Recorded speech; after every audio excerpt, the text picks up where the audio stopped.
Hello, कैसे हैं आप लोग। जैसे कि आप लोग जानते हैं कि प्लानिंग का भी एग्जाम है साथ साथ, तो कहीं ना कहीं प्लानिंग के ऊपर कंटेंट इतना अवेलेबल नहीं होता है। बच्चे काफ़ी टाइम से रिक्वेस्ट भी करते हैं, पूछते भी हैं। तो मैंने सोचा एक वीडियो बना देता हूँ, मास्टर वीडियो। इसमें आपको डिस्कस कर लेता हूँ कौन कौन से टॉपिक इंपॉर्टेंट है, कहाँ से आपको स्टडी करनी है, समझाऊंगा भी। मतलब सिर्फ सिलेबस बताऊंगा ही नहीं, आपको समझाने की पूरी कोशिश करूंगा। बहुत सारी चीज़ें मैं उम्मीद करता हूँ कि आपको इस वीडियो को देखने के बाद क्लियर हो जाएंगी।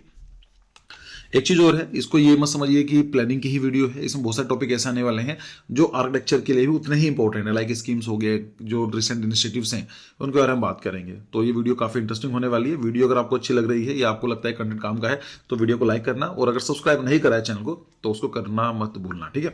देखो, सिंपल सी वाली बात है कि भाई प्लानिंग में 25 क्वेश्चन आते हैं स्पेशली फॉर द प्लानिंग, ठीक है। एक क्वेश्चन आता है, ऐसे 25 क्वेश्चन आते हैं। एक क्वेश्चन होता है 4 नंबर का, तो आप समझ सकते हैं कितने नंबर के क्वेश्चन आपको आएंगे।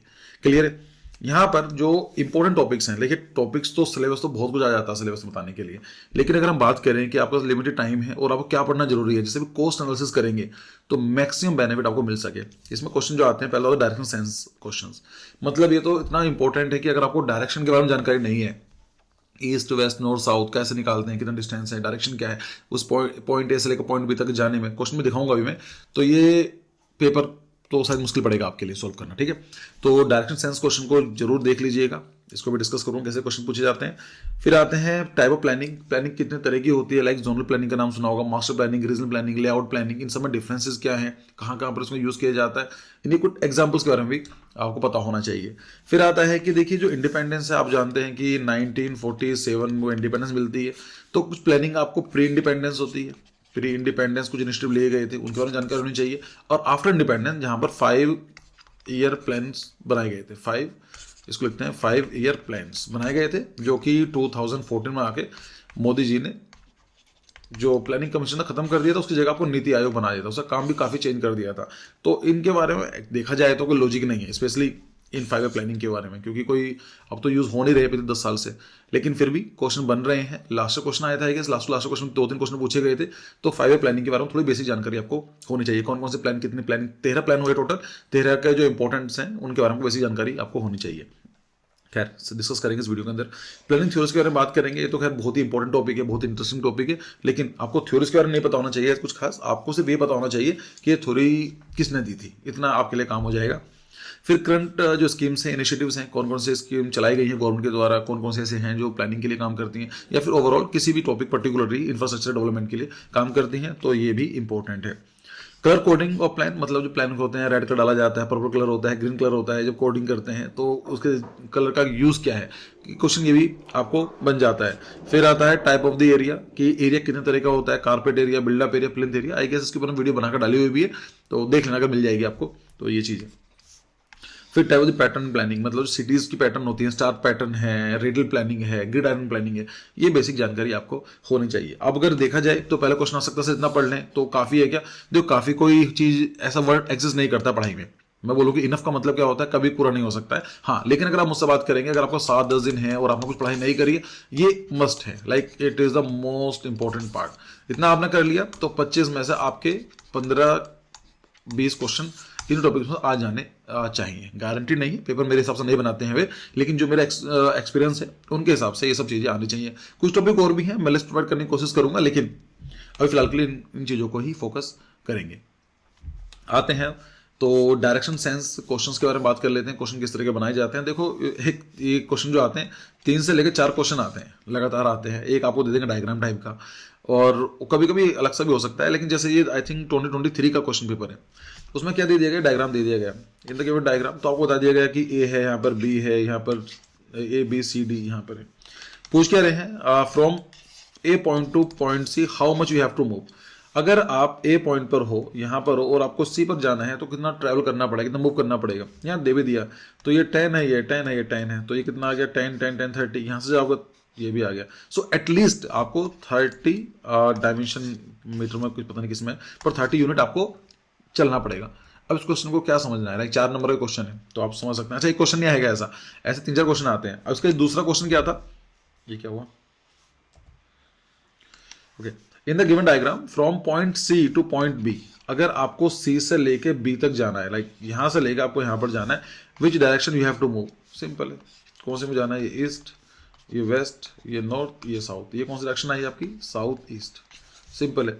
तो अगर आपको वहाँ पर जाना है तो साउथ ईस्ट की तरफ आपको जाना पड़ेगा। यहाँ पर ऑप्शन लिखे होंगे, मैं डाले नहीं, तो इतना इजी क्वेश्चन आपके पास आते हैं। तीसरा क्वेश्चन देख लेते हैं। ऐसे क्वेश्चन पूछा गया था, क्या था? With the reference of the diagram choose the correct statement. बताना है the distance between B and D is 20। B और डी के अंदर 20 है कि नहीं? 30 है कम से कम। 10 10 10 30 30 है, तो ये स्टेटमेंट गलत हो गया। The distance between B to D is 10। B एक सेकंड, बी टू डी, अच्छा ओके, बी टू डी 10 तो ऑफकोर्स 20 नहीं है, तो ये भी नहीं है। तो बी टू सी कितना है? ये तो 10 हो ही नहीं सकता है। B to D is 30, yes, B to D is 10 10 and 10। Like इसमें कोई तैयारी करने की जरूरत नहीं है, बेसिक कॉमन सेंस चाहिए आपको, और आपने 12th पास करी है तो इतना आपके पास कॉमन सेंस होगा, ठीक है। फिर भी अगर डायरेक्शन सेंस बहुत ज़्यादा इंपॉर्टेंट है, मैं आपको वीडियो रिकमेंड कर रहा हूँ, आप इस वीडियो पर जाकर देख सकते हैं, यूट्यूब पर ही अवेलेबल है और ये मैंने ही बनाई है। तो अगर आपको मेरे पढ़ाने का तरीका समझ में आता है तो डेफिनेटली ये वीडियो भी आपको अच्छी लगेगी। वीडियो पर जाइए, वीडियो का लिंक ये रहा, और मतलब मिल जाएगा आपको, लिखो डायरेक्शन सेंस आर्क जेनेसिस तो आपको वीडियो मिल जाएगी। यहाँ पर मैं डाल दिया है ना, इसको आप देखोगे तो इजीली आपको मिल जाएगा, देख लीजिए। और इस वीडियो के बाद जाओगे तो काफ़ी कुछ क्लियर हो जाएगा कि क्वेश्चन कैसे आते हैं। इस वीडियो को देखने के बाद कहीं किसी भी तरह क्वेश्चन आपको कहीं और जाने की जरूरत नहीं पड़ेगी। डायरेक्शन मतलब आपको सब कुछ समझाया हुआ मैंने उस चीज़ में, ठीक है। चलो फिर आते हैं टाइप ऑफ द प्लानिंग। क्या होती है? Zonal plan, master plan, regional plan, layout plan. देखिए 4 तरह के प्लान्स होते हैं। ये डिपेंड करता है आपका एरिया स्पेसिफिक, कितने एरिया के लिए टारगेट कर रहे हैं, छोटा एरिया, बड़ा एरिया, बड़ा एरिया, इस तरह से। तो अगर हम बात करते हैं सबसे छोटा काउंट होता है लेआउट प्लान, मतलब हम किसी को लेआउट दिखाने के लिए। तो ये क्या होता है? Focus on detail design of A small area और प्लॉट, मतलब एक पर्टिकुलर प्लॉट है या फिर कोई 15-20 प्लॉट मिला उला के आपने लेआउट दिखाना चाह रहे हैं, उसको बोलते हैं लेआउट प्लान, ठीक है। इट्स कवर रेजिडेंशियल कॉलोनीज, तो जैसे कॉलोनीज है, ये कॉलोनी है, दूसरी कॉलोनी है, थर्ड, इस तरह से बनाई जाती हैं। तो कॉमर्शियल कॉम्प्लेक्सेस हो सकते हैं या फिर इंडस्ट्रियल एरियाज का भी प्लान बनाया जा सकता है। पर्पस क्या होता है? Ensure efficient land use and compliance with regulation. भाई बता दिया गया है कि इस लेआउट में इतना अलाउड है, रोड की विड्थ कितनी होनी चाहिए, इतना ही आपको है, इसमें रेजिडेंशियल एरिया है तो कॉमर्शियल एक्टिविटीज नहीं होंगी, तो इस काम के लिए होता है। हाउसिंग कॉलोनी लाइक पे द प्लॉट्स और street parking, all this thing, तो हम उसको बोलेंगे लेआउट प्लान। जैसे आप यहाँ पर देख पा रहे हैं, यहाँ से एंट्री है, यहाँ से है। ऑफ कोर्स इतना प्रॉपर लेआउट प्लान नहीं इसमें मिला है मुझे, तो लेकिन यहाँ पर और सिटीज़ वगैरह, हाउसेज वगैरह काउंट करेंगे तो ये मिल जाएगा, ठीक है। आगे देखते हैं। फिर आता है जोनल प्लान। क्या होता है जोनल प्लान? देखो जोनल प्लान का मतलब होता है break a master plan into a detail, break a master plan into a detailed regulation into detailed guidelines for the city zone। Actually पीछे से फोन आ रहा है इसलिए मेरा माइंड हो गया। सो ये क्या काम करता है? मास्टर प्लान से बड़ा होता है, मास्टर प्लान ब्रेक करने की कोशिश करता है। इसको फोकस ऑन लैंड यूज, तो बताता है कि कौन से, like this is the thing, यहाँ पर लैंड यूज ये हो गया, दूसरा लैंड यूज ये हो गया, तीसरा ये, तो इस लैंड में कौन सा यूज हो सकता है, इसको मतलब किस काम के लिए यूज किया जा सकता है। इंफ्रास्ट्रक्चर है एंड एमिनिटीज कौन सी प्रोवाइड करनी है, इंफ्रास्ट्रक्चर किस तरह का होगा, और स्पेसिफिक जोन के अंदर align zone development with the master plan, ठीक है। जैसे एग्जांपल बात की जाए साउथ दिल्ली जोन प्लान, तो जैसे दिल्ली है, दिल्ली का साउथ जोन है, उसकी बात की जा रही है। आई एम सॉरी पीछे नॉइस आ रही होगी, ऑफ कोर्स क्या करेंगे, मेरा ऑफिस भी रोड पर बना हुआ है। तो साउथ दिल्ली जोनल प्लान। फिर आता है मास्टर प्लान। तो आप जान सकते हैं मास्टर प्लान का मतलब क्या होता है? Long term blueprint of city growth, की एक सिटी है उसको लॉन्ग टर्म सोचते हैं। लाइक फॉर एग्जांपल लखनऊ है, तो लखनऊ प्लानिंग कर रहे हैं कि 20 साल के बाद हम लखनऊ का सिटी का डेवलप करना चाहते हैं, तो ये होगा। दिल्ली का जो है आई थिंक 2041 का ईयर का प्लान है, 2041 तक का प्लान शायद ये अवेलेबल भी है। So long term blueprint of for a city growth and development, तो इसको क्या cover the entire city with a zone, तो मतलब एक सिटी है उसको पूरी सिटी कवर करता है। लैंड यूज देखता है, उसका इंफ्रास्ट्रक्चर की बात करता है। Guide sustainable and organise growth, और जैसे दिल्ली का जो मास्टर प्लान है 20-30 साल 40 साल के लिए ये बनाया जाता है। उसके आगे हम देखते हैं, मैंने यहाँ पर डाले भी हैं, जैसे कि आप ये रहा जोन प्लान। तो ये क्या है? ये एक्चुअली दिल्ली है, ये पूरा दिल्ली है, उसका साउथ जोन की बात कर रहा है ना, दिल्ली के east zone, west zone, north zone, south zone, central zone, ऐसे ही। फिर बात करता है ये मास्टर प्लान। मास्टर प्लान क्या होता है? एक पूरा सिटी का होता है, दिस इज होल दिल्ली, तो ये साउथ दिल्ली, ये है ईस्ट और ये सब, ये चीज़ हो गया।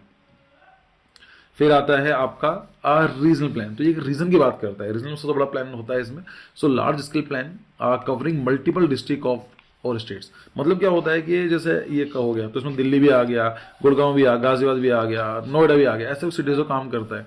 So large scale plan covering multiple districts और द स्टेट, मतलब उसमें कैसे स्टेट भी हो सकते हैं। जैसे दिल्ली एनसीआर का जो हम रीजनल प्लान की बात करें तो इसमें हरियाणा भी है, दिल्ली भी है, दिल्ली ऑफ कोर्स यूटी है, और उत्तर प्रदेश भी है, तो ये काम होता है। So focus is on regional infrastructure, economic development and reduce disparities, काम यही है। जैसे दिल्ली एनसीआर का जो रीजनल प्लान है इसमें बहुत सारे स्टेट्स भी काउंट होते हैं, जैसे ये, तो यहाँ पर ये वेस्टर्न यूपी आ गया, ऐसे ही इन चीज़ों को हम लोग बोलेंगे कि इट्स अ रीजनल प्लान। अगर ओवरऑल बात करूँ, आज लिटरली मतलब मैं जब भी वीडियो रिकॉर्ड करता हूँ तो इतनी सारी चीज़ लोग आ जाते हैं, कोई बेचने वाला जाता है, लेकिन ठीक है चलो, उनका भी राइट है, वो बेचारे अपना काम ही कर रहे हैं, उनके भी कई सारी चीज़ें हैं, ठीक है। तो ये वैसी वीडियोज़ ऐसे भी नहीं है, पढ़ाई की वीडियोज़ हैं, तो बच्चे मैनेज कर लेते हैं पढ़ाई में थोड़ा सा हो तो देखो मैंने इसमें डाल दिया है कि लेआउट प्लान ये रहा, जोनल प्लान ये है, मास्टर प्लान ये है, रीजनल प्लान ये है। मतलब जो एरिया वाइज ये सबसे कम होता है, थोड़ा बड़ा होता है, उससे बड़ा होता है, सबसे बड़ा होता है, अगर हम एरिया वाइज काम करें। जैसे ये स्मॉल एरिया होता है और इंडिविजुअल प्लॉट की बात करते हैं, स्पेसिफिक जोन होता है एक सिटी में, ये पूरा सिटी हो सकता है, अर्बन एरिया की बात कर सकते हैं, या फिर मल्टीपल सिटीज़ और डिस्ट्रिक्ट हो सकते हैं, ठीक है। ये मोस्ट डिटेल रहेगा, मोड डिटेल रहता है, ब्रॉड फ्रेमवर्क रहता है और ब्रॉडेस्ट स्कोप रहता है। भाई आप घर डिजाइन कर रहे हो तो घर में सब कुछ बताओगे ना, यहाँ फर्नीचर लगेगा, यहाँ पर चीज़ रहेगी, लेआउट वेट कितनी होगी। अब एक रीजनल प्लान में क्या बताओगे आप, बस मार्क कर देते हो, ठीक है।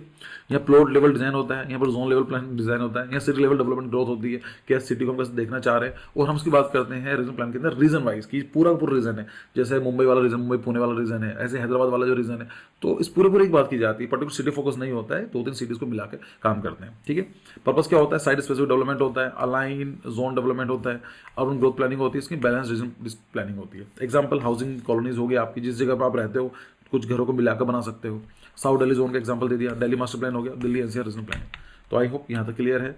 और अब आते हैं कि प्लानिंग बिफोर इंडिपेंडेंस। तो जैसे मैंने बात की थी कि 1947 से पहले की जो थी उसको बोलते हैं Gandhi independence before planning before independence.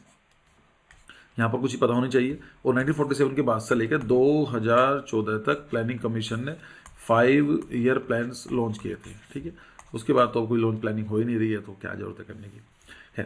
तो ये है, ये देखा जाए तो आउटडेटेड होना चाहिए, क्योंकि अभी बहुत पुरानी बात हो गई है। 10 साल पुराना क्या हुआ था उसको लेकर कोई लॉजिक नहीं बनता है, लेकिन क्वेश्चन आते हैं तो पढ़ना पड़ेगा, ठीक है। तो अगर हम बात करें, देखो 1930s में तो आप जानते हैं 1929 का ग्रेट रिसेशन आया था। तो 1934 में जो एम विश्वेश्वरैया जो थे, इनको बोला जाता है कि इन्होंने बुक लिखी थी प्लान इकोनॉमी फॉर इंडिया। इनके बारे में क्वेश्चन पूछा भी गया था, बताना क्वेश्चन कौन सा था। मैं चाहता हूँ कि आपने अगर पढ़ाई करिए, PYQs देखे, तो ये क्वेश्चन आपको पक्का पता होगा, ठीक है। फादर के बारे में क्वेश्चन बात की, चलो बताते हैं इस क्वेश्चन को, उन बच्चों को छोड़ देते हैं जो बच्चे पढ़ाई करते हैं, तो ये इंपॉर्टेंट है। फिर क्या हुआ था 1938 में, तो एक नेशनल प्लानिंग कमेटी बनाई गई थी। इसके जो चेयरमैन थे आप समझ सकते हैं, अंडर दी सुभाष चंद्र बोस, और नेहरू जी ने भी साथ काम किया था। और 1938 में क्या था कि कुछ काम नहीं कर पाई प्लानिंग। इसका काम भी यही था कि जो गरीब लोग हैं, एक्चुअली क्या था 1935 में गवर्नमेंट ऑफ इंडिया एक्ट आया था, और ये इंपॉर्टेंट एक्ट है। मतलब आप ये मान के चलो, जो आज का हमारा कॉन्स्टिट्यूशन है, जो हमारा संविधान है, ये माना जाता है 50% तो इतना ही है, मतलब पूरा का पूरा फ्रेमवर्क यहाँ से लिया गया है। तो आप समझ सकते हैं, उसी की 1935 में government of India act introduce किए जाते हैं, इलेक्शंस होते हैं, तो फिर बाद में वो कोशिश करते हैं कि चलो पहले पावर आई है, अपने को देखने को मिला है, हम प्लानिंग कर सकते हैं, लेकिन बाद में रिजाइन कर देते हैं, ठीक है। तो इस चक्कर में कुछ ज़्यादा खास काम हो नहीं पाता है नेशनल प्लानिंग कमीशन। तो मैंने हाईलाइट भी कर दिया, जो आपको याद रखना है, सुभाष चंद्र बोस जी, ठीक है। फिर 1944 में भूमि प्लान आता है। तो इसमें क्या था कि पुरुषोत्तम दास ठाकुर दास और JRD टाटा और GD बिरला, इन सब ने मिलकर एक प्रपोज किया था। और उसमें क्या था कि aim to double per capita income in 15 years. मतलब ये वाली बात की थी कि अगर मान लीजिए 2000 की बात की जाती है, तो 15 साल के बाद, मतलब अगर यहाँ पर मान लीजिए 100 रुपये कमाते हैं, तो एवरेज इनकम होनी चाहिए, डबल होनी चाहिए। जैसे बोला था मोदी जी ने कि 2022 तक फार्मर्स की इनकम डबल करना है। अब कितनी हुई अलग पॉइंट है, लेकिन ऐसा सब याद करने के लिए आप समझ सकते हैं। So short government intervention to protect indigenous industries. भाई सबसे पहली बात है, जब लोकल इंडस्ट्री को सपोर्ट नहीं मिलेगा, तो बाहर के जो इंपोर्ट करोगे, सस्ता इंपोर्ट होगा, तो लोकल इंडस्ट्री को सपोर्ट चाहिए होता है, जो आज भी गवर्नमेंट ऑफ इंडिया करती है अपने लोकल इंडस्ट्रीज को सेव करने के लिए। फिर गांधी प्लान, ये क्वेश्चन पूछा गया है, तो ये किसने प्रपोज किया था। लोग सोचते हैं गांधी प्लान तो गांधी ने करा होगा, गांधी ने प्लान नहीं किया था। एस एन अग्रवाल जी हुआ करते थे, उन्होंने गांधी फिलॉसफी को बेस बना के ये प्लान इंट्रोड्यूस किया था, बोला था। So emphasis on the decentralised economy, small scale industries and agriculture. Gandhi ji को अगर आप पढ़ेंगे तो आपको एक बार गांधी जी पढ़ लेंगे तो ये सब जरूरत नहीं पड़ेगी। वो गांधी जी मानते थे कि अगर इंडिया को डेवलप करना है तो विलेज लेवल पर काम होना चाहिए, सिटीज में तो अलग इंडिया रहता है। उनका मानना था कि इंडियन जो सॉइल है, जो इंडियन जो स्पिरिट है और जो आत्मा है, वो इट लिव्स इन विलेजेस। तो गांधी का मानना था कि जो गांव लेवल पर ही फोकस करना चाहिए, गांव की लाइफ बहुत सस्टेनेबल है, कोई प्रॉब्लम नहीं है, गांव की इकोनॉमी बहुत पहले से अच्छी थी, वो तो ब्रिटिशर्स आई, इन्होंने खराब कर दी। तो गांधी फोकस कैसे रहता था, डिसेंट्रलाइज, मतलब कोई बड़ी अथॉरिटी ना हो जो डिक्टेट करे कि आपको ये करना चाहिए, every one should work for the welfare of the state, ये वाली बात करते थे। तो यहाँ पर decentralise economy, small scale industries तो भी चरखा चलाते थे, वही खादी में काम करने की बात करते थे। वो कहते हैं इंडस्ट्री छोटी हो, उससे क्या होगा, एनवायरमेंट नुकसान कम होगा और इससे क्या इक्वली डिवाइड होता है। उनका मानना था कंपनी ना होकर ट्रस्टीज होने चाहिए, कि कंपनी का मालिक नहीं होना चाहिए, कोई भी ट्रस्टीज होने चाहिए, जिससे कि अगर कोई इकोनॉमी में अगर कोई इंडस्ट्री है ग्रो कर रही है तो उसका जो बेनिफिट है सभी को मिले। अब आजकल क्या होता है, कंपनी ग्रो करती है लेकिन जो उनके मेन जो ऊपर जो 2-3 लोग बैठे होते हैं, 10 लोग बैठे होते हैं, बोर्ड्स ऑफ डायरेक्टर्स, उनके ऊपर पैसा कन्फाइंड रहता है। बाकी जो वर्कर्स होते हैं उनके पास सिर्फ उनकी सैलरी नाम मात्र की मिलती है, उनके अगेंस्ट है। और एग्रीकल्चर तो आप जानते ही हैं, क्योंकि अगर इकोनॉमी की बात की जा रही है विलेज लेवल पर, तो विलेज में तो इकोनॉमी आपको एग्रीकल्चर बेस्ड ही मिलेगी। तो गांधी जी का आइडिया ये था और इन्हीं को बेस बना के और ये एस एन अग्रवाल जी ने गांधीयन प्लान लॉन्च किया था। ये क्वेश्चन पूछा जा चुका है, इसलिए मैंने थोड़ा फोकस करके बता दिया। फिर 1945 में आया था पीपल प्लान, ये एम एन रॉय ने इंट्रोड्यूस किया था। एम एन रॉय वही थे जिन्होंने 1934 में पहली बार संविधान कॉन्स्टिट्यूशन बनाने की बात की थी। मतलब 1934 में पहली बार संविधान होना चाहिए, ये एम एन रॉय भाई साहब थे पूरे भारत में जिन्होंने पहली बार डिमांड की थी ऑफिशियली, मतलब वो करने के लिए। उसके बाद 1934 में 1938 में इंडियन नेशनल कांग्रेस ने डिमांड करी कि हाँ होना चाहिए, और 1929 में 1939 सॉरी के अंदर तो यहाँ पर सुभाष चंद्र जवाहरलाल नेहरू ने तो ये पक्का डिमांड कर दी कि भाई अब तो बनाकर देना ही पड़ेगा संविधान 1929 में, ठीक है। सो ये ठीक है, अगर पूछने तो बता देगा रखना। पीपल प्लान जो है एम एन रॉय जी ने बनाया था, focused on agriculture and consumer good industries. Consumer goods का मतलब होता है जो कंज्यूम करते हैं हम लोग, ठीक है। Advocate land nationalisation and collectivisation, मतलब सिंपल था कि ये कहते थे कि पहले क्या था कि बहुत बड़ी लैंड जो है जमींदार के पास है, और जमींदार क्या है, they are exploited in nature, मतलब वो कुछ देंगे नहीं। उन्होंने बोला कि इसको जो लैंड है उसको छीन कर नेशनलाइज कर दो, मतलब गवर्नमेंट की होनी चाहिए, तो उससे क्या हो गवर्नमेंट को सब लोग यूज़ कर पाएंगे। तो ये इनकी फिलोसफी थी। 1950 में आता है सर्वोदय प्लान। सिर्फ आपको वो याद करने हैं जिसको मैंने हाईलाइट किया हुआ है। देखो ये जो प्लान है मैंने बहुत डिटेल में पढ़े हैं, मेरा इंटरेस्ट है, लेकिन एग्जाम के लिए मैं उतना ही पढ़ना जो काम का हो, ठीक है। इवन मैंने तो बहुत पॉइंट टू पॉइंट फॉर्म बात की है, इनके ऊपर तो पूरी की पूरी वीडियो सीरीज बनाई जा सकती है, लेकिन आपको क्या याद करना है, जो मैंने हाईलाइट किए हैं। ये पूछा जाएगा सिर्फ किसने प्रपोज किया था, इतने से आपको याद होना चाहिए, ठीक है। सर्वोदय प्लान जो है वो जयशंकर नारायण जी ने प्रपोज किया था, inspired by the Gandhian plan and Vinoba Bhave का जो आइडिया था कि ये भी विनोबा भावे बिल्कुल गांधी की तरह ही सोचते थे। Emphasised agriculture, small scale industries, land reform, flows part. ये भी वो था कि भाई गांधी की बात आएगी तो कि एग्रीकल्चर फोकस करो, स्मॉल स्केल इंडस्ट्री फोकस करो, लैंड रिफॉर्म्स होने चाहिए। ऐसा ना हो कि कुछ लोगों के पास बहुत बड़ी जमीन है और बहुत सारी जनता ऐसी है जिनके पास दे आर लैंडलेस या मार्जिनलाइज्ड फार्मर्स हैं, तो लैंड को इक्वली डिवाइड होना चाहिए, ठीक है। भूदान एक शायद आपने सुना भी होगा कि भूदान इनिशिएटिव चलाया गया था उस टाइम पे। एंड पार्टिसिपेटरी प्लानिंग होनी चाहिए कि प्लानिंग के अंदर 2-3 लोग जिम्मेदार ना हो, पार्टिसिपेशन के थ्रू इसकी प्लानिंग होनी चाहिए। खैर, so this are the thing जो इंडिपेंडेंस से पहले प्लान किए गए थे। इंडिपेंडेंस के बाद जो थे उसके अंदर आते हैं 5 ईयर प्लानिंग। देखो हुआ क्या था, 1950 में हमारी गवर्नमेंट बनकर तैयार हो गई थी, संविधान बनकर आ चुका था। जो पहली सरकार थी 1951, तो यहाँ पर लिए अपना काम स्टार्ट करते हैं। बट उन्होंने सोचा कि अब तो अभी न्यू कंट्री है, तो हमारे पास क्या होना चाहिए, प्लानिंग होनी चाहिए कि अगले 5 साल में कितना करना है, 2 साल में कितना करना है। तो क्या करते थे, एवरी 5 ईयर जैसे लोकसभा के सिलेक्शन होते थे, सरकार बनकर आई, वो डिसाइड करते थे कि भाई हम लोग क्या करेंगे कि अगले 5 साल टारगेट क्या होना चाहिए। तो जैसे 1951 में बोला गया कि पहली जो 5 ईयर प्लानिंग आई थी 1951 से लेकर 1956 में आई थी। तो प्लानिंग का ये था कि पहले अनाउंस करते थे कि 5 साल में क्या करने वाले हैं, हमारी ग्रोथ रेट कितनी होनी चाहिए, हम कितना फोकस करेंगे, हमारा मेन टारगेट क्या है, ठीक है।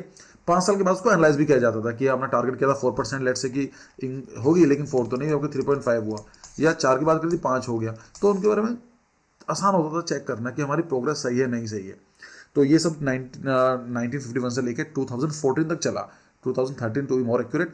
और 1 जनवरी को आई थिंक 2014 जब मोदी जी सरकार में आए तो उन्होंने नीति आयोग बना दिया और प्लानिंग कमीशन पीसी को खत्म कर दिया। ये आपको बेसिक स्टोरी आपको पता होनी चाहिए। नीति आयोग, अब लोग ये बात करते हैं कि नीति आयोग एक थिंक टैंक है, पहले प्लानिंग कमीशन क्या काम करता था ये बताता था, तो एक अकाउंटेबिलिटी होती थी। आज के टाइम के अंदर नीति आयोग को लोग मना करते हैं कि प्लानिंग कमीशन बेटर था, लेकिन वो आपका व्यू पॉइंट है, आप किसको मानना चाहते हैं नहीं मानना चाहते वो आपकी मर्जी है।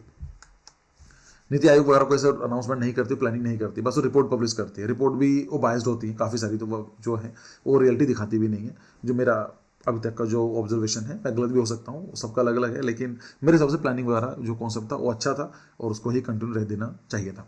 खैर देख लेते हैं 5 ईयर प्लानिंग की बात करें तो 1951 से लेकर 1956 पहली गवर्नमेंट जो बनी थी लोकसभा यहाँ तक आई थी।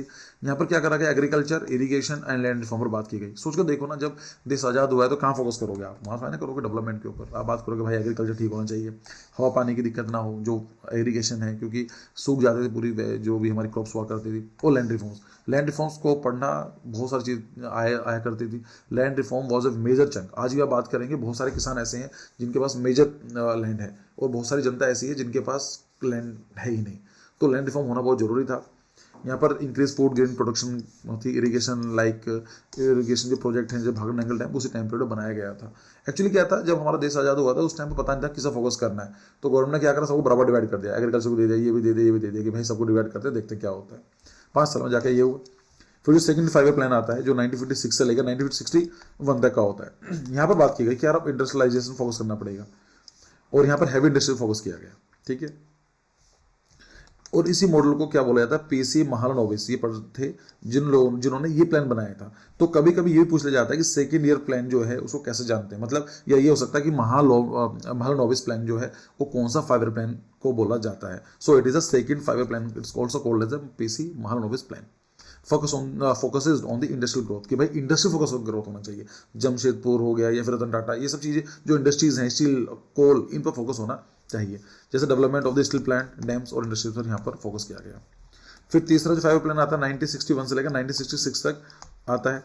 यहाँ पर था कि सेल्फ रिलायंस, क्योंकि यहाँ पर क्या हुआ कि फेमाइन आना स्टार्ट हो गया, और food production and economic stability की अब 10 साल हो चुके थे। अब लोग डिमांड भी करने लगे थे भाई इंडिया में क्या हो रहा है, अभी तक हमारी हंगर की प्रॉब्लम क्यों खत्म नहीं हो रही है, हम गरीब क्यों हैं, फूड की बेसिक प्रॉब्लम क्या है, यहाँ पर बात की गई। यहाँ पर लेकिन 1962 में चाइना के साथ लड़ाई हो जाती है, और 1965 में पाकिस्तान के साथ वॉर हो जाता है, और जिसकी वजह से प्लान हमारा फेल हो जाता है। भाई सबसे पहली बात है प्लान करा, लेकिन मान लीजिए कुछ लड़ाई हो गई तो कहाँ पर आप फोकस कर पाओगे, सारे एनर्जी रिसोर्सेज टाइम तो लड़ाई में चला जाएगा। तो यहाँ पर क्या होता है 1966 से लेकर 1969 तक यहाँ पर प्लान हॉलीडेज बनाया जाता है, कोई प्लान वगैरह नहीं दिया जाता due to economic crisis, droughts, सूखा पड़ता है, वॉर्स होती है, एनुअल प्लान, बस ये बोला गया 5 साल प्लान नहीं करते, हम सिर्फ ईयरली प्लान करेंगे, एनुअल प्लान की बात करेंगे, रिप्लेस 5 ईयर प्लान टेम्परली। ये बोला कि अभी कुछ 2-3 साल के लिए हम काम करते हैं, उसके बाद जैसे हमारे इकोनॉमी स्टेबल होगी तो we are going to work out for the 5 year plan, ठीक है। फिर 1969 से लेकर 1974 तक चौथा 5 ईयर प्लान आता है।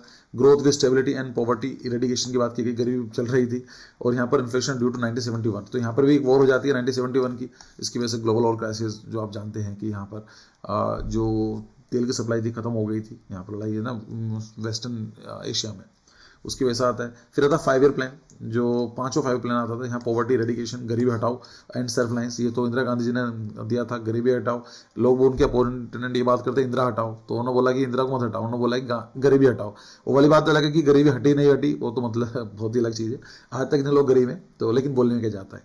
So growth in agriculture industry output की बात की गई थी and due to political changes. तो यहाँ पर टेम्परेरी जल्दी खत्म कर दिया गया था, क्योंकि आप लोग जानते हैं कि इमरजेंसी लग गई थी 1975 में, और बहुत वैसा रहा।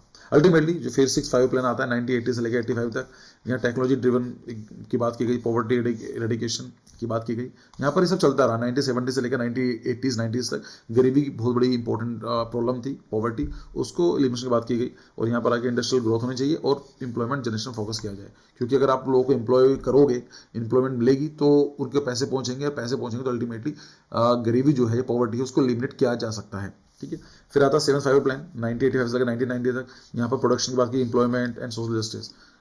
यहाँ पर आईटी ग्रोथ देखने को मिली, टेलीकम्युनिकेशन सेक्टर में स्पेशली, और लैपटॉप वगैरह, मोबाइल लैपटॉप नहीं, उसमें पीसी वगैरह की बात थी। तो 1985 से लेकर 1999 तक तो ये चीज़ थी। और 1991 के अंदर क्या होते हैं, अपने बैलेंस ऑफ पेमेंट क्राइसिस हो जाता है, जिसकी वजह से हम लोगों ने इंटरनेशनल मॉनेटरी फंड IMF से बहुत बड़ा उधार लिया। लेकिन IMF जब पैसे देती है तो कुछ कंडीशन भी डालती है।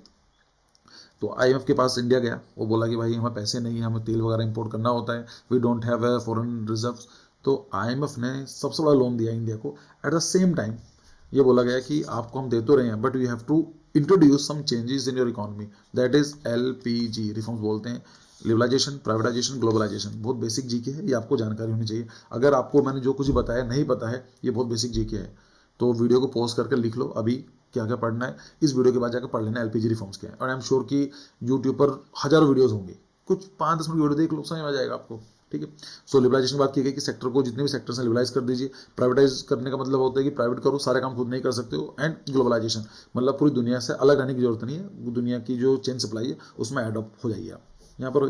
फिर आता है 8-5 प्लान आता है, इसमें 1992 से लेकर 1997 तक इकोनॉमिक लिबरलाइजेशन, प्राइवेटाइजेशन, ग्लोबलाइजेशन के बारे में बात की कि high growth in GDP post liberalisation, ये बहुत अच्छी हमें ग्रोथ देखने को मिली। फिर ऐसे 9th प्लान आता है और 10th प्लान है, यहाँ पर सस्टेनेबिलिटी के बारे में बात की गई थी पहली बार 10th प्लान में। और जो 11th प्लान था 2007 से 2012 तक का, यहाँ पर फास्ट एंड इकोनॉमिक ग्रोथ की बात की गई। और 12th प्लान था जो 2012 से 2017 तक था, लेकिन बाद में उसको चला नहीं पाया क्योंकि ये था ना कि 2012 के बाद ये खत्म हो, 2015 में इसको नीति आयोग ने रिप्लेस कर दिया and making the end of the 5 plan, फिर चल नहीं पाया। तो आपको जो मैंने बताया इंपॉर्टेंट, जो मैंने हाईलाइट किया हुआ है उनको याद रखना है। एक क्वेश्चन तो मुझे लगता है पूछा नहीं गया है, ये क्वेश्चन था कि कौन से प्लान के अंदर सस्टेनेबल के बारे में बात की गई थी।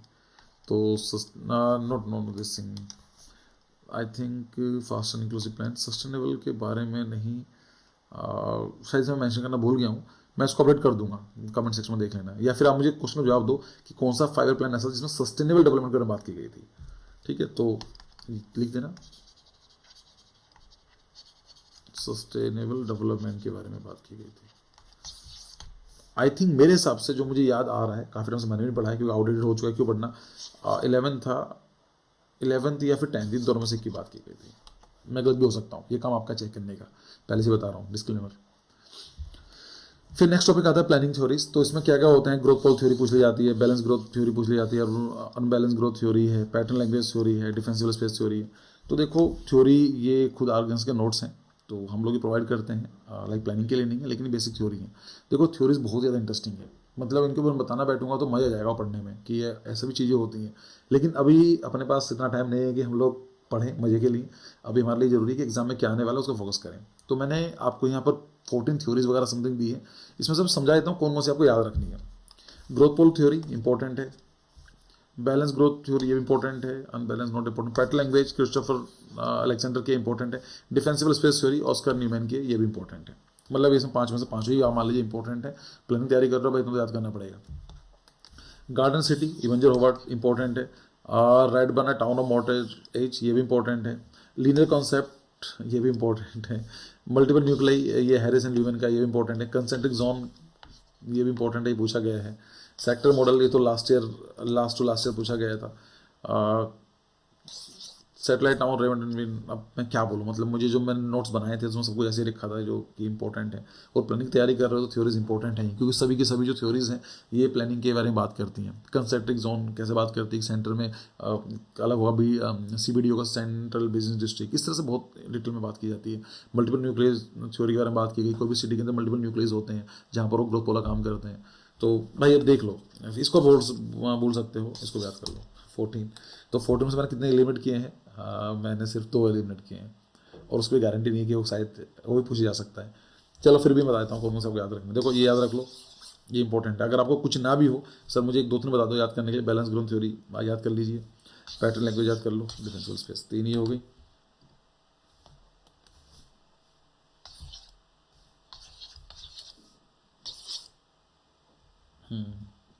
ये भी याद कर सकते हो, ठीक है, इतना तो कर लेना यार आप। फिर आता है करंट स्कीम्स एंड इनिशिएटिव की कौन कौन सी स्कीम चलाई गई है। स्मार्ट सिटी मिशन है, अटल मिशन फॉर रिजर्वनेट and urban transportation, full form भी इतनी इंपॉर्टेंट है, याद रखना, इनको बोल मत जाना, ठीक है। PMAYU मतलब प्रधानमंत्री आवास योजना अर्बन एरिया में, नीति आयोग इनिशिएटिव कुछ हो सकते हैं, हृदय स्कीम है, फिर आता नेशनल अर्बन इंफॉर्मेशन सिस्टम है, इसके बारे में जानकारी आपको होनी चाहिए। अब बोलेंगे सर कैसे करें, तो भाई लोगों मैंने एक वीडियो ऑलरेडी डाली थी लास्ट ईयर, उसमें जितनी भी स्कीम्स हैं वो मैंने डिस्कस की हुई हैं। तो इस वीडियो पर क्लिक करके, मतलब यहाँ पर ऐसा ऑफकोर्स नहीं आएगा, ये तो उसमें आ गया है प्रेजेंटेशन फॉर्मेट में, तो मैंने यहाँ पर लिंक डाल दिया है, ये कर लेना। अगर लिंक भी टाइप करोगे तो मुश्किल पड़ेगा, या फिर एक काम कर लिखना government important government scheme for नाटा चाहिए, और सर्च करना आग जेनेसिस, तो डेफिनेटली आपको ये वीडियो मिल जाएगी। उस वीडियो को देख लेना, तो सबको डिस्कस किया हुआ है। फिर आता है colour coding for the plan. तो क्या होता है, जो मास्टर प्लानिंग की जाती है, colour coding is widely use for represent different land use zone. मतलब सिंपल है कि हम क्या करते हैं कि ये तो सब लिख सकते हैं टेक्स्ट में, या फिर हमारी जो होती है ना पिक्चर, जो इमेज होती है वो हम जल्दी समझ पाते हैं, है ना, किसी भी चीज़ के लिए। जैसे डायग्राम बनाकर समझाना आसान होता है, तो हम क्या करते हैं कि पूरे जो प्लान है उसको डिफरेंट कलर कोडिंग कर देते हैं कि यहाँ से रोड जा रही है तो ये, यहाँ ग्रीन एरिया है तो यहाँ पर पार्क है, कुछ भी हो सकता है। तो जो कभी कभी क्वेश्चन पूछ ले जाते हैं कौन सा कलर क्या रिप्रेजेंट करता है, तो यहाँ पर सिंपल है, URDPAFI की जो है फुल फॉर्म पता होनी चाहिए, urban and regional development plan for formulation implementation guidelines. ये फुल फॉर्म याद रख लेना, अगर पूछा जाएगा तो करके आ जाना। क्या है क्वेश्चन? रेजिडेंशियल जोन जो होते हैं जहाँ पर लोग रहते हैं, आप जहाँ पर रहते हो उस तरह रेजिडेंशियल एरियाज होते हैं, area design for the housing and related facilities, इनको येलो कलर में हम लोग दिखाते हैं, येलो कलर शो करना होता है। जो कमर्शियल जोन होते हैं उनको ब्लू कलर शो करना होता है, रिटेल हो गया, होलसेल हो गया, ऑफिस हो गए, या फिर अदर कमर्शियल एक्टिविटीज़ हो सकती हैं, मॉल हो गए, ये सब चीज़ें जहाँ पर अब कमर्शियल एक्टिविटीज़ हो रही हैं। इंडस्ट्रियल एरियाज जहाँ पर इंडस्ट्रीज होती हैं उसको हम पर्पल दिखाते हैं, area for the manufacturing, warehouse and industrial areas. Semi and public and semi public zone जो होता है रेड कलर दिखाया जाता है, जैसे गवर्नमेंट है तो ये पब्लिक स्पेस भी है और सेमी पब्लिक, सब लोग नहीं जाते हैं लेकिन इंपॉर्टेंट लोग जो हैं जो काम होता है वो जाते हैं। एजुकेशन इंस्टीट्यूशंस हैं, हेल्थ केयर फैसिलिटीज़ हैं, अदर सर्विसेज हो गए। ट्रांसपोर्टेशन और कम्युनिकेशन दिखाते हैं हम लोग ग्रे कलर में, जैसे रोड वगैरह दिखाई जाती है, रोड जो होती है ग्रे कलर की दिखाई जाती है। हेरिटेज जोन को दिखाया जाता है पिंक कलर में, ठीक है। तो ये ऐसे तो कई सारे तरीके होते हैं, आई थिंक 14-15 तरह के जोन्स होते हैं, पर मैंने आपके लिए 3, 4, 5, 6 तरह के जोन ही आपको इसमें शो करेंगे। इसी के साथ लास्ट क्वेश्चन आता है type of the pattern in planning, मतलब जो क्या है कि एक तरह की सिटी फॉर्म होती है, स्टार सिटी है, ग्रिड पेल है, या फिर स्टार शेप है, लीनियर सिटी है। तो आप चाहें तो इस वीडियो को डिटेल में देख सकते हैं, देखनी ही चाहिए अगर प्लानिंग तैयारी कर रहे हो, क्योंकि डेडिकेटली जो टॉपिक है, जो सिलेबस है वो इसी का है। प्लानिंग के ऊपर मानता हूँ कि कंटेंट ज़्यादा नहीं है और हम लोग के लिए मोटिवेशन नहीं हो पाता, बच्चे काफ़ी कम होते हैं, फिर वही चीज़ है, और आप लोग कमेंट वगैरह कुछ खास आते नहीं है, तो सोचते हैं छोड़ो क्या नहीं मेहनत करनी। बट ठीक है, मुझे लगता है कि प्लानिंग वाले बच्चे भी अपने ही हैं, तो अगर वो कुछ पढ़ना चाहते हैं और मैं पढ़ा सकता हूँ, कोई चीज़ बता सकता हूँ तो बताना चाहिए। लाइक मुझे इतना नहीं सोच जाइए कि कितने लोग अप्रिशिएट करेंगे नहीं करेंगे, तो लेकिन आपके ऊपर है। अगर आपको वीडियो पसंद आई है तो चैनल को सब्सक्राइब कीजिए, लाइक कीजिए वीडियो को, और ऐसी वीडियो के लिए बने रहिए। And very best of luck for your exam. मतलब अब जो ही बात करेंगे हम लोग आर्टिफिशियल स्टूडेंट के बारे में बात करेंगे, तो प्लानिंग के लिए शायद इस एग्जाम के लिए आपको कुछ बचा नहीं है, बाद में देखता हूँ, मैं ट्राई करूँ कंटेंट बनाने के लिए, ठीक है। So see you in the next video, bye bye, thank you.